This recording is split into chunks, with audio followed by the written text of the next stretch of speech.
It's shoe time, it's review time, it's EDDBUD time. Today an initial review for you of the Reebok Symmetros.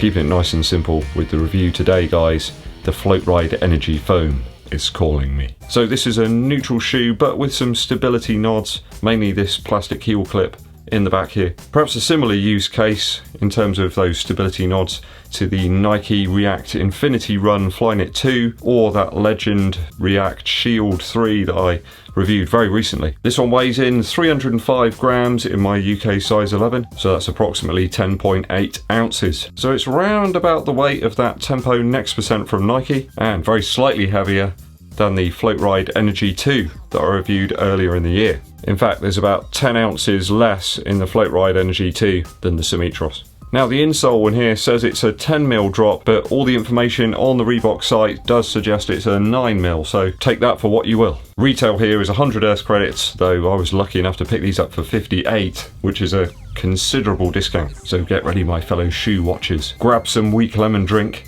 and dive in.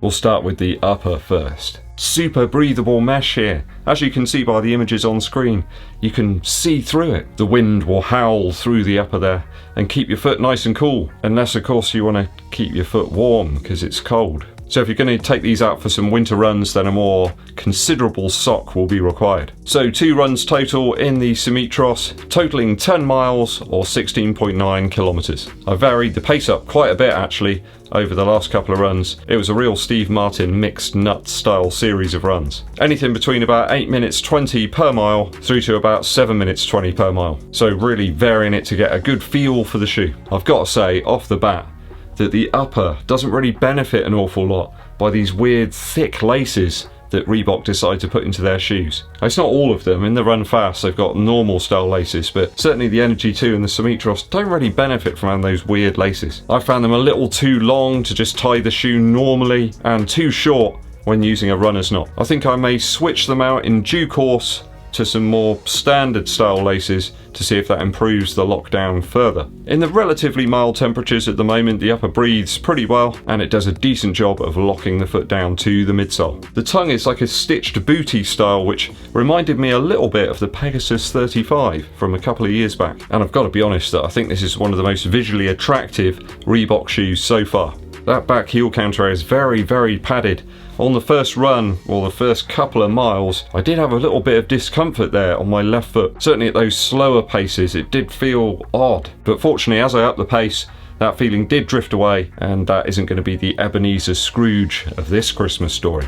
Not sure all that padding's really needed there for me in the back of the shoe. All that elf flare, it just seems like there's a lot of material there that's just not touching my foot, not even anywhere near to touching my foot. But I'm certainly not going to throw water onto this Yule log. Extinguishing the Christmas cheer is not my bag. I think the upper performed pretty well over the first 2 runs. Nothing standout there, it just does the job. So I think an initial score for upper of 2.5 out of 3 is reasonable, only let down by those weird laces, the huge amount of padding in the heel, and the unnecessary elf. Midsole now. So Floatride Energy foam makes a return here as per the Energy 2 that I reviewed earlier on in 2020. Though vastly more in the heel here, and it does cup the heel slightly, which we didn't have in the Energy 2. It just rises up a little bit above your heel.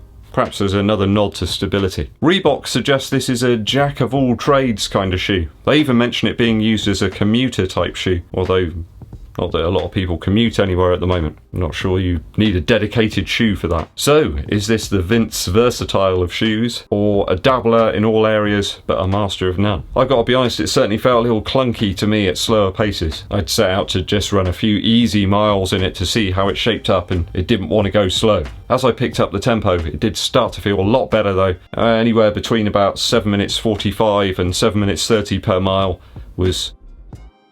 I think that's where it felt about right to me. A lot of people ask about the foam in this shoe. It is made up of tiny beads, they seem to sort of crush it together, but it's a much denser material than you'll find on something like the Saucony Endorphin series. And of course there's no plate or anything in the midsole here.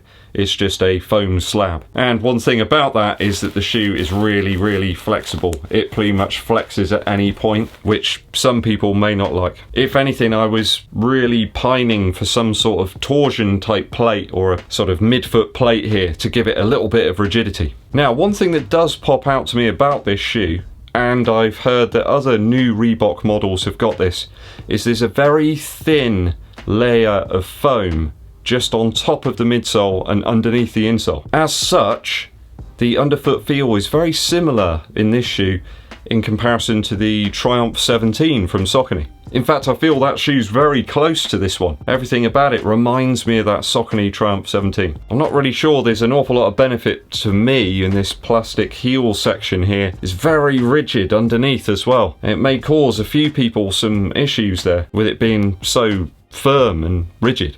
Also seems to add quite a bit of weight to the shoe. I think the addition of more of that energy foam here in the midsole is going to make this one a great long run shoe. Not as dense or clunky feeling underfoot as the Clifton 7 from Hoka, a more up-tempo feel. Maybe that's from that 9mm drop. Certainly a more comfortable ride in the midsole than the Pegasus 37. And I'd say a more controlled and stable underfoot feel than the Asics Nova Blast. I'd say it's probably closest, if anything, to the New Balance 1080 V10 or perhaps the Triumph 17 in terms of the underfoot feel. I'm going to give the midsole after my initial runs a 2.6 out of 3, only reduced for me by that needless plastic piece in the heel here and the additional foam around the heel.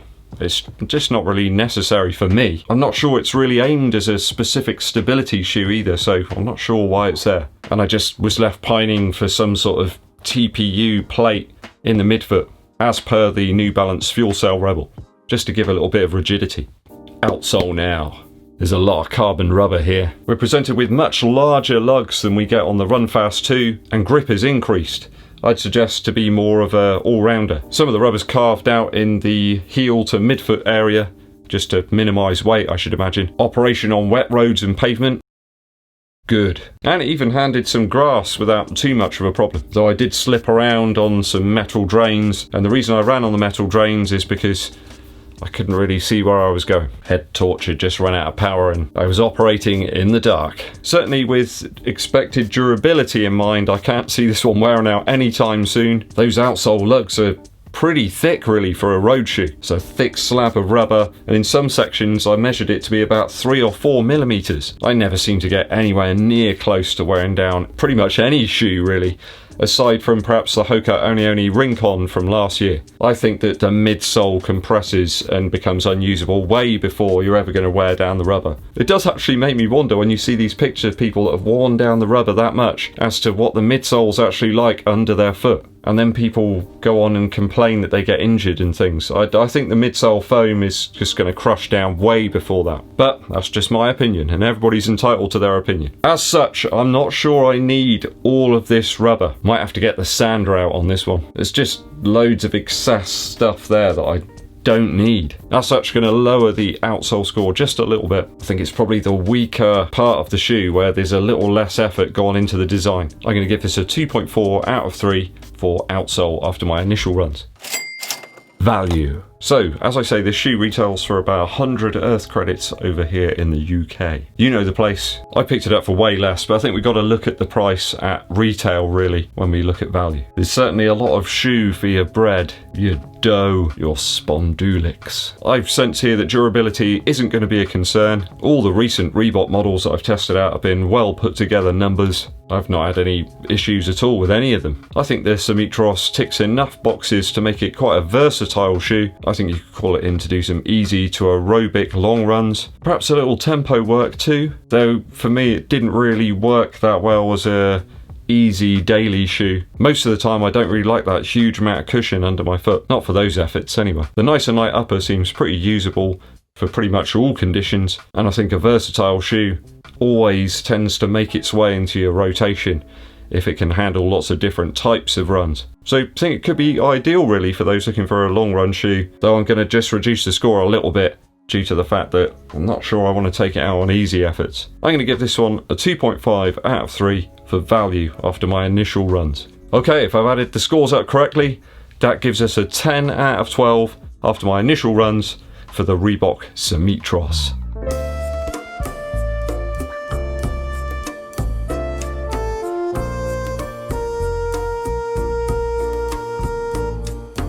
So by no means a bad shoe, lots of positives to draw from this one.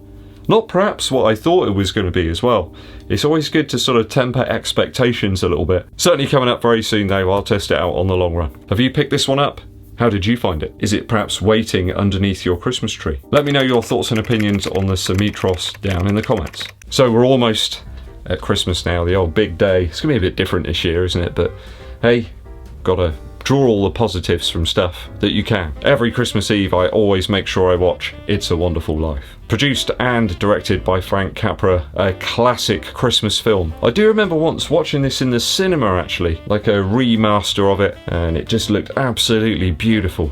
A really heartwarming tale about a man who goes through his life always with those dreams there, he's trying to follow them, but of course life happens, family stuff happens, and he kind of gets directed away from his dream until one day a load of unfortunate events occur and he's left wondering whether the world would be a better place if he wasn't there. But fortunately a friendly angel demonstrates to him that actually yes, his life is important, as is everybody's in the world. Always gets me every time at the end of this film, every time. Just thinking about it now actually always gets me. Certainly you can say this film is a timeless classic, still as meaningful as it was when it was first released. Go and watch it now with your family. It's a Wonderful Life. Because guys, it truly is. Right, I'm aiming to fire out another video later on today, so I've got to get down and get editing on this one. Much coffee and Christmas cake must be consumed, a bit of running, and then get the other video in the can. Thanks for watching through to the end guys, I very much appreciate it. If you haven't done so already, make sure you hit that subscribe button and click the bell below for notifications of when I launch those new videos, because I don't think many of you have clicked the bell, so go and do that now. Also it helps the channel if you would give this video a thumbs up like, and also share it with your running buddies. My name's EDDBUD and I'll be seeing you